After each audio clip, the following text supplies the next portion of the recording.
And now I would like to shortly introduce the president of the European Liver Patient Association, who will say a few words on behalf of the patients. Without the patients, there is no medicine and no medical research. Thank you, Jean-Michel. Good afternoon, ladies and gentlemen, Mr. President. I would like to thank the EASL board for having invited me as president of the European Liver Patient Association, ELPA, to speak at the opening of this year's annual meeting.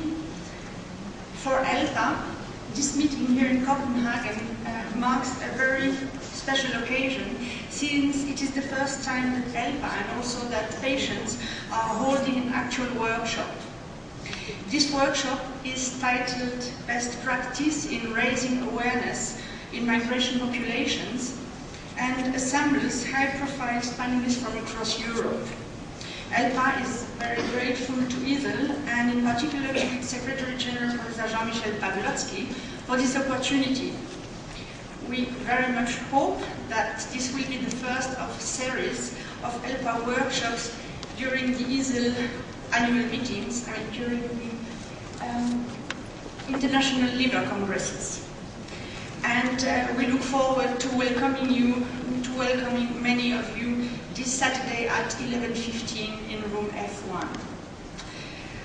I would also like again to thank Professor Piorkowsky for the excellent collaboration between ELPA and EASL over the past 2.5 years. As you may know, ELPA and its national members are engaged in a policy campaign to raise greater awareness of viral hepatitis and to put targeted measures in place to further early diagnosis of the virus among those at risk. And we are very grateful for the great support that Professor Piorkowsky and EASL have given us during this time. In particular, I would like to highlight the event that EASL and ELPA hosted together in the European Parliament in Strasbourg on the occasion of the first World Hepatitis Day in May 2008, as well as the joint expert recommendation on screening of hepatitis, and the stakeholders meeting at the European Commission on the future EU Cancer Partnership in Luxembourg in March 2009. In this context, I would also like to express ELPA's gratitude to Dominique Valla, Heiner Wedemeyer, and Jean-François Dufour for their continued support and help, frequently stepping in at very, very short notice. Apparently, patients and specialists working together are a rare sight for policymakers. This is why we can have a greater impact when working together. As we all know, hepatitis and liver diseases in general are unfortunately still lacking the intensity and attention they deserve, and I firmly believe that together we can change this situation.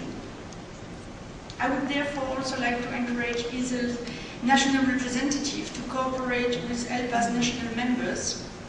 Thanks to Mr. Alois Peterle, a leading member of the European Parliament and former Prime Minister of Slovenia, our joint expert recommendation have been disseminated to the health committees in national parliaments as well as to national health ministries. It will be therefore very important to undertake joint follow-up actions to discuss this recommendation in a national context. A case in point is Germany, where the advocacy group Liver Help and the Liver Foundation have begun to get in contact with officials in the Ministry of Health and members of the German Parliament. ELPA very much hopes that such cooperation will also become real in other countries. Many thanks again to Jean-Michel for pursuing the ELPA-EASL collaboration. Jean-Michel, we will really miss you. Nevertheless, we are greatly looking forward to working with your successor and the new EASL board. Thank you.